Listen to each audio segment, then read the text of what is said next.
Kaixo, gaur saio berezia daukagu Kafe Luiar sariak banatu berri ditugu eta aurtengo edizioak eman duenaren berri zehatza emango dizuegu. Palmaresa, irabazi duten lanen nondik norakoak eta urtero ematen dugun merezimendu saria jaso dutenekin ere egongo gara. Inoiz baino sari bereziagoa, guretzat Luiar sortu zutenek jaso baitute. Hemen hasi zen guztia, hemen Donostiako erdiguneko kale honetan eman zituen lehen urratsak. Luiarrek duela 50 urte.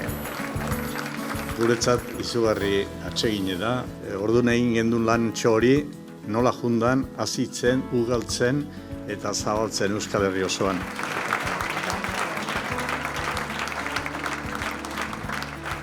Esan beharrik ez dago, edo eluke beharrik egon behar, baina gogoratu Kafe Luiar sariek euskaraz egindako divulgazioa aitortzen dutela.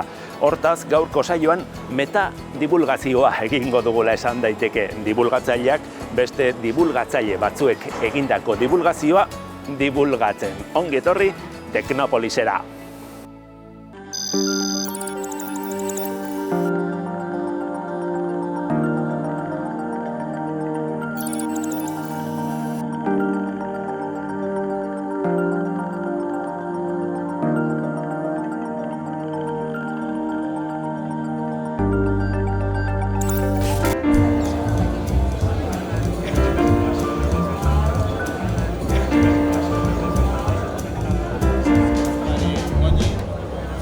Arratsaldeon. Eta ongi etorri Kafe Luiar sarien banaketa ekitaldira. Mundu guztia astindu eta eraldatu duen 2 urteko pandemiaren ostean 2022ko Kafe Luiar sariek normaltasunerako bidea hartu dute.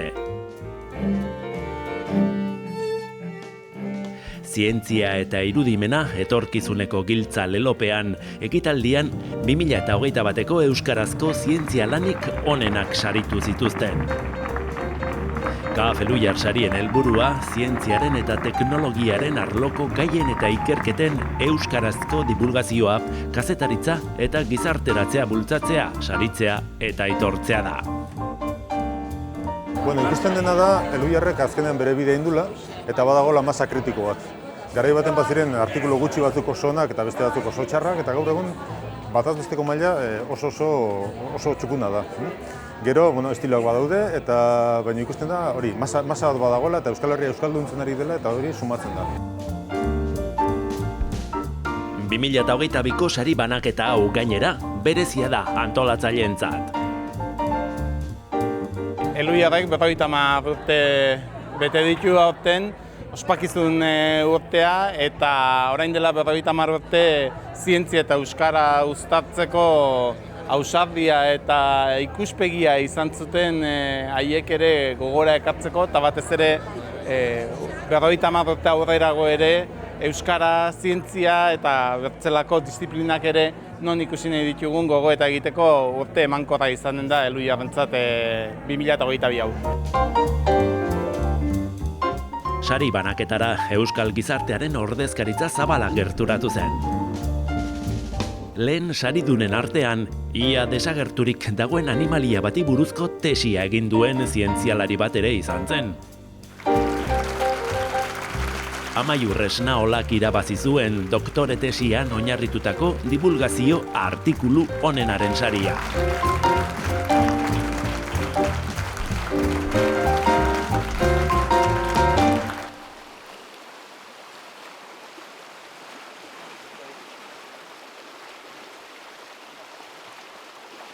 Gaueko bake frenetikoan dantzan segidezan divulgazio artikuluaren abiapuntua da Euskal Herrian galtzorian dagoen animaliatxo bati buruzko doktore tesi bat.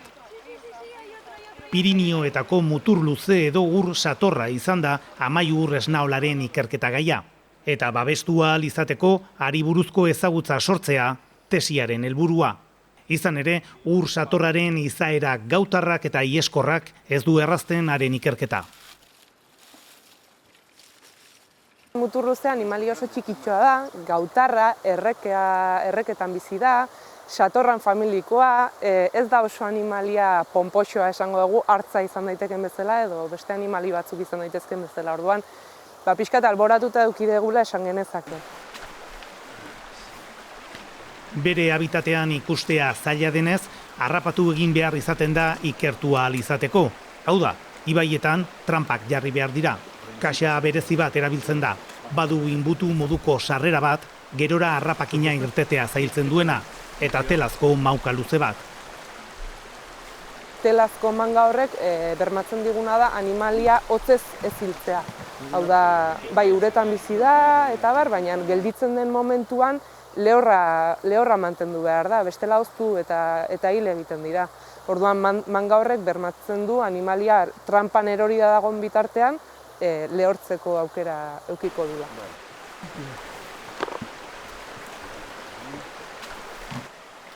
Harrapaketa lanek animaliei irrati transmisoreak jartzea ahalbideratu dute.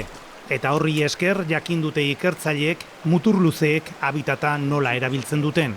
Bestetik, dieta ere aztertu dute, eta horretarako gorotzetan zein harrapakin ondar zeuden aztertu dute. Lan horien ondorio nagusia izan da, ibaietako ur lasterrak ezinbesteko direla ur satorraren biziraupenerako.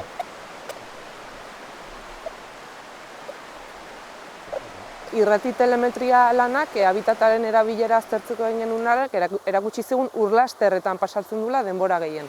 Gaueko aktibidadean denborarik gehiena, naiz eta urlaster eskuragarritasun gehiago edo gutxiago eduki, urlasterrak erabiltzen dituela. Eta bestalde ikusi dugu dieta nolabait urlaster horien erabilerara mugatzen duela. Gure ibaietan oraindik bizirik dirauen harribitxi txiki bat da, Irinioetako muturluzea, eta besteak beste, Amaiur esnaolaren lanari esker, orain ezagutzen da zer habitat babestu behar diren ugaztun txiki horren biziraupena bermatzeko.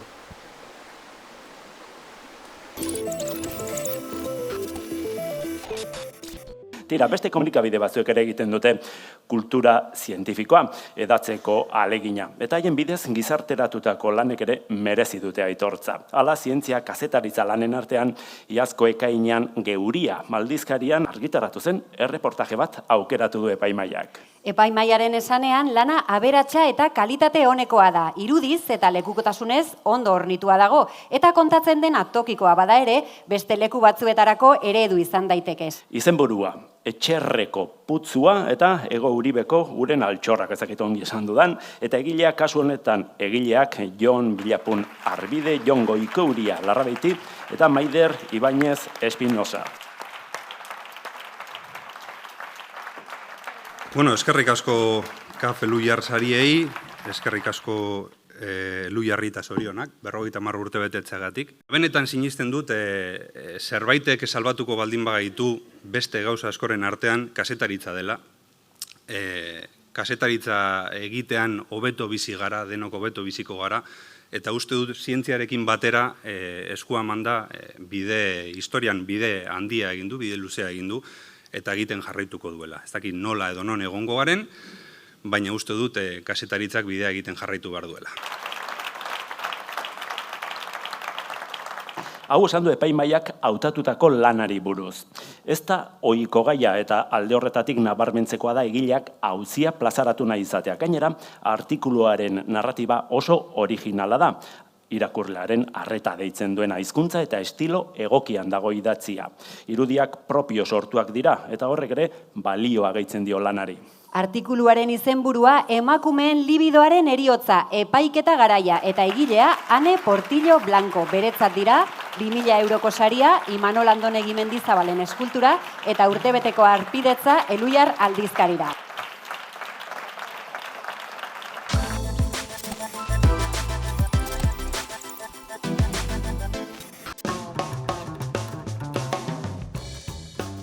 Ane Portillo Blancok biokimika eta biologia molekularra ikasi zuen. Hasieratik argi zeukan irakasle izan nahi zuela, baina bidean ikerketa deskubritu zuen. Orain doktore tesia egiten ari da STEM hezkuntzaren inguruan.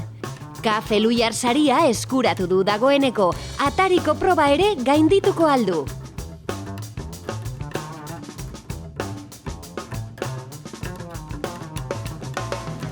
Emakumeen libidoaren heriotza epaitu duzu zure artikuluan. Nor da salatua? Salatua da antisorgailuak, hormona bidezko antisorgailuak eta zehatzago aho bidezko antisorgailuak, hau da, pirulak. Eta zer dakigu hildakoari buruz? Hildakoa da libidoa. Ez dago beti hilda, pertsonaren edo emakumearen arabera hilda, kaltetu edo biziri jarraitzen du, baina hori da gure hildako edo biktima. Zer dio epaimaiak? Pilulak libidoa hildu? Nire iritzia baiezkoa da. Ez kasu guztietan, azkenean emakume bakoitza edo pertsona bakoitza ezberdina da, eta orduan eragin bat edo beste izan dezake, baina nik uste lotura bat badagoela, eta artikulu batzuetan bai ikusten da. Ja, azkenean libidoa hain da sentimendu multifaktoriala, bakarrik aztertzea pirulek duten eragina oso zaila dela. Baina, nik ikusita zein den oinarri biokimikoa edo, nik logikoa ikusten dut nolabaiteko lotura bat egotea. Aho bidezko antisorgailuek aurrekari penal asko dituzte. Delitu hau berriz ikertu gabe zegoen? Ez da ikertu gabe dagoela, baina oso gutxi ikertu da. Nahiko gai eskutua denez, edo lotxa ematen duen honen inguruan hitz egitea, baita ere oso gutxi ikertu da. Emakumeen sexu desira tabu bat da oraindik gizartean? Bai, gero ez da gutxiago. Orokorrean, sexuarekin lotutako gaiak tabu gaiak izan dira urte askotan zehar, baina gainera emakumeen sexu desioa gehiago eskutatu da.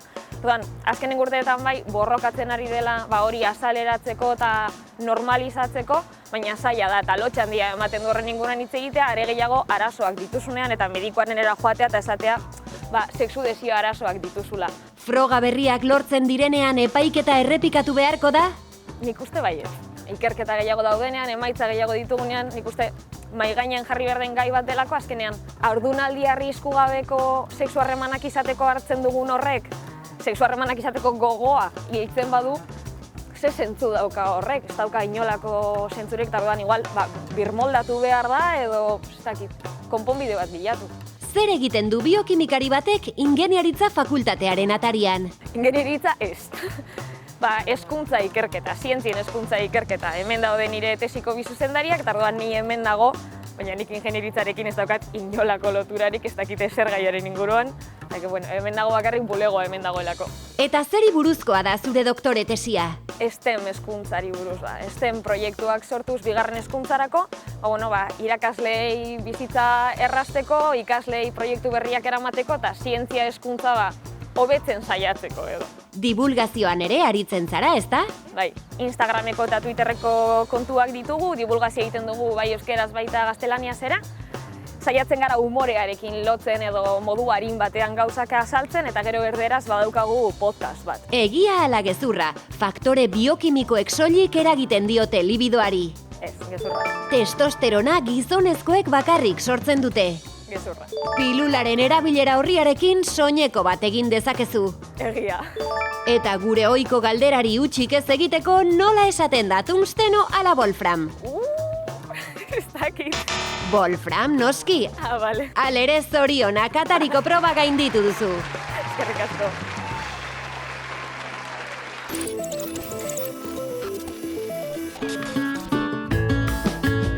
Lehen sektoreko ikerketa eta haren gizarteratzea bultzatzeko asmoz, Kafe Lujar sarietan arlo honetako lan onena ere saritzen da. Neiker saria da, eta aurtengoa Fatima Bila Gonzalezek jaso du, zer diotxo sagarrak jogurtari artikuluaren gatik. Beste barik mil esker, eta bueltan ikusiko gara maiatzen amaieran. Oso handi bat. Berak lan egiten duen Massachusettseko Teknologia Institututik adierazi du bere eskerrona. Gai zientifiko batetik abiatuta sorkuntza lan erakargarria proposatzea da Kafe Lujarrek banatzen duen sorkuntza bekaren helburua. 2022ko edizioan irabazlea Arantzazu Luzarraga Iturrioz izan da, ostutako paisaiak, antropozenoaren aztarnak euskal kostaldean lanarekin. Bekak urtebetean proiektuak garatzeko aukera eta baliabideak ematen ditu. Horren adierazle dira aurreko urteko sorkuntza bekaren irabazleek egindako lanak.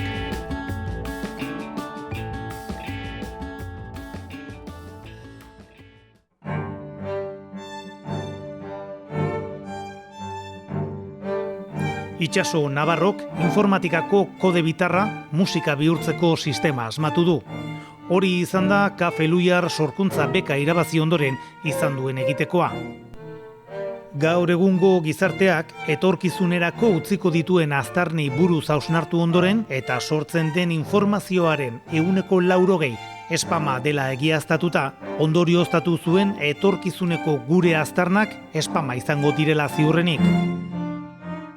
Baldin bat nahi dute nolakoak ginen eta juten badira gure datuetara, portzentaiagatik hartuko dutela spama. Bakarrik horregatik erabili dut spama. Musikaria denez, musikaren alorretik egin nahi izan du bere ekarpen artistikoa, eta musika bihurtu ditu bere ordenagailuan jasotako spam batzuk. Navarroren arabera, ikertzaileek iraganeko aztarnak beren egungo ikuspuntutik interpretatzen dituzte. Beraz, gaur egun musika egiteko orduan mendebaldeko harmoniaren arauak nagusi direnez, kode bitarra dezifratu eta musika bihurtzeko arau horietan oinarritu da. Horregatik, spametan oinarritutako partiturak interpretatzean sortzen den musika ez zaigu arraroa edo desatsegina egiten. Erreportaje honekin batera doan musika da Navarroren sorkuntzetako bat.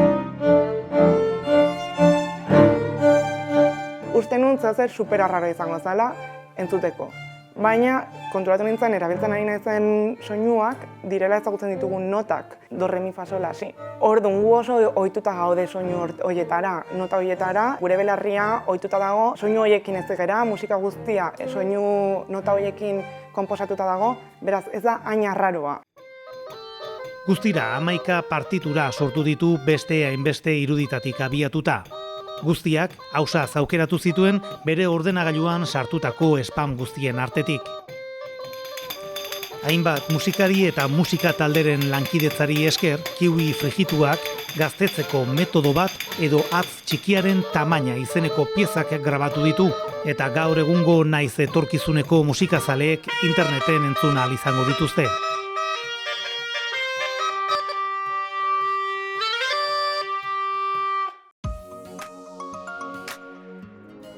Nola marraztu edo nola visualizatu lurraldea gaur egungo tekniketatik abiatuta eta gaur egungo datuetatik abiatuta.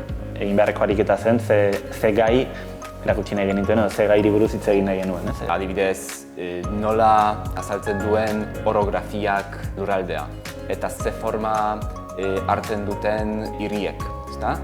Eta forma asko ikusi ditugu. Eta forma guzti horietan mugitzen gara modu desberdinaz. Adibidez, oinez, kotxez, garraio publikoan, inkluso hegazkinez. Eta garraio bakoitza lotu dugu gai desberdin batekin. Eta hemen adibidez, oinezkoen mugikortasuna lotu dugu naturaren gertutasunarekin. Eta hortarako erabili dugu Gasteizko eraztun berdea. Garraio publikoa aztertu dugu Donostian.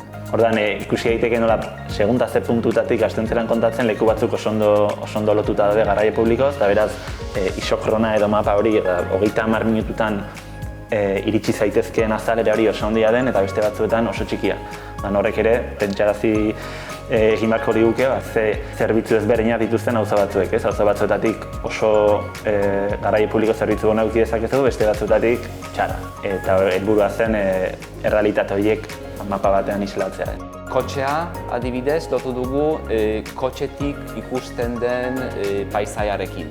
Eta hor erabili ditugu bi eskala desberdin, bat Berastegin eta bestea Bilbon. Garbi genuen eskala azkenean, Euskal Herriko eskala genuela buruan, ez? Orduan, datuen formatua, datuen tamaina, nun bilatu, nik uste hori izan dela, proiekzioak, nik uste hori izan dela zailtasun tekniko nagusia.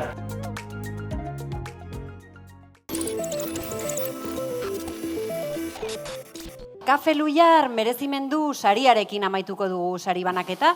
Luiar Fundazioaren patronatuak ematen du eta sari honen helburua da euskararen normalizazioan eta zientzia eta teknologiaren divulgazioan nabarmendu diren pertsonak omentzea. Aurten Luiarren 50. Urteurrena izanik patronatuak Elhuyarren sortzaileei egin die aitortza hori.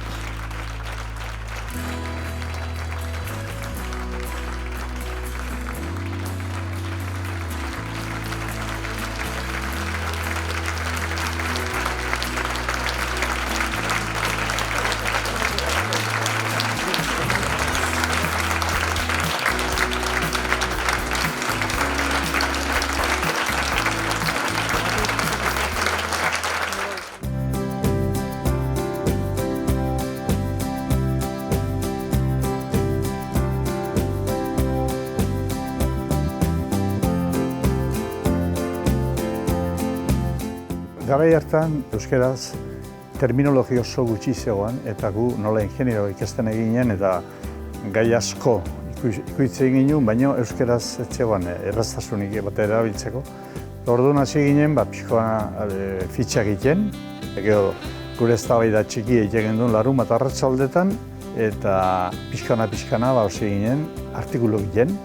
Artikulu egin revistak osatzen, eta arpideuna izabaldu, zola hasi ginen. Gogoan dut, ilunabar batean, nire logelan, nola sortu nuen logoa. Nire ustez, hizkuntzaren modernizazioa, hizkuntzaren elaborazio terminologiko, sinaptiko eta estilistikoa izan da Elhuyarren ekarpenik handiena. Eta horren oinarrian dagoen kontzeptua intertranslatability da. Hau da, elkar itzulgarritasuna. Ingelesez, frantsesez, gaztelaniaz, alemanez esaten den hori euskeraz esan ahal izateko egin behar dian elaborazioak egitea. Horretarako zer egin du? Besteen artean testu liburua sortu ditu, hiztegiak sortu ditu, terminologia bankuak sortu ditu, eta jendea prestatu du. Jendea prestatzea beste guztia bezain importantea da, hori Elhuyarrek dakiden neurrian, era duinean egin du. Nire kasuan esan behar dut, erakutsi baino asko ikasi nuela ni garai hartan nire lankidekin eta nire lagunekin, ez? Ni irakasle izan naiz, bizitza osoan. Orduan, klase manual izateko, liburuak idatzi ahal izateko, sortu behar zen hiztegia, baita ere esamoldeak. Guretzako baita ere, ni behintzat bizi izan dut hori baita ere, oportunitate bezala, gauzak sortu ahal izateko, beraz ni oso eskertuta nago. Hasieran, hain dela 50 urte, gehienez dozena bat juntatzen hasi ginen, Zirkulu San Ignacio zean Donostian, jendea gero eta gehiago profesionalizatzen hasi zen, plantilla zabaldu egin zen, hasieran amateurismo utza zena, gero lanbide ere gertatu zen, ni neuk esaterateko 19-20 urte egin nituen plantillan, eta hor bere biziko edapena ikusi genuen, eta azkenean plantilla 80 pertsonaino ailatu zen, edo edatu da, emendatu da, eta, horren bezaz postekoa da. Aldaketa izugarri izango dira. Baina hori historian zehar beti hori gertatu da. Hemen planteatu egin behar dugula euskaldunik gabe ez dago etorkizuna. Eta denon artean sortu zare bat, zaretu, eta azkenean lortuko dugu. Hortarako behar dugu proiektu bat, amankomuna.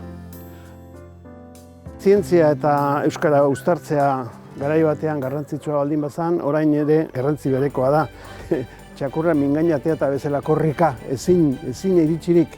Holaxe ibiltzen gara gu ere, gauzak aurrera doaz, eta euskara dator oso egoera txarretik asko aurreratu dugu, baina beti zerbaiten faltan esango nuke nik, Elhuyarren lana izugarri izan da, eta hasi ginenok hazia ipini genuen, baina geroztik gauzak asko hazi dira, ez genuen sekula segurazko amestuko ontara iritsiko ginenik.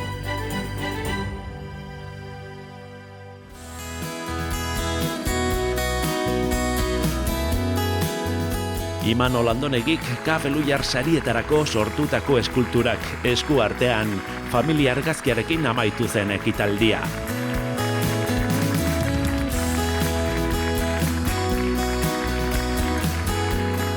Eluiarren 50. urteurrena ahotan hartuta, azken 5 hamarkadetako ibilbideari begiratzeko parada eman zuen sari banaketak. Baita, etorkizunean etorriko denari buruz hausnartzeko aukera ere. Bizirik jarrai dezala euskarazko zientzia divulgazioak eta saritu dezagun beste hainbeste urtez.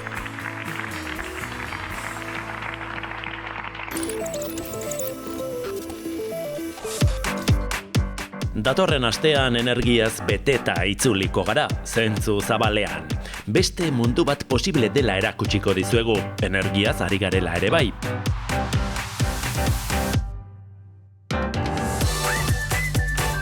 Gutxiago gastatzeko edo jatorri garbia eta berriztagarria duten energien aldeko apustua egiteko aholkuak emango dizkizuegu. Energia berriztagarriak adeitsuagoak dira ingurumenarekin eta gainera independentzia energetikoa ematen digute. Ekoitzi eta kontsumitu tokian bertan egin ditzakegu. Eta ikusi gure gauzue. Merkatuan dauden aukera ezberdinen alde onak eta txarrak azalduko ditugu, eta adibide praktikoak eta esperientzia pertsonalak erakutsiko ditugu. Hau da ikusi daitekena. Bero bomba eta ur beroa metatzeko depositoa. Eta hemen azpian daukaguna da sondeo bat.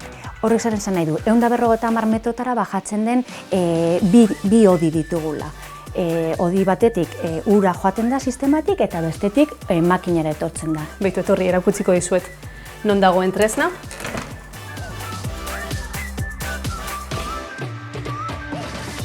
Hau da aerotermia, aparagailu bakarra. Tunelaren amaieran argia dago, datorren astera arte, agur!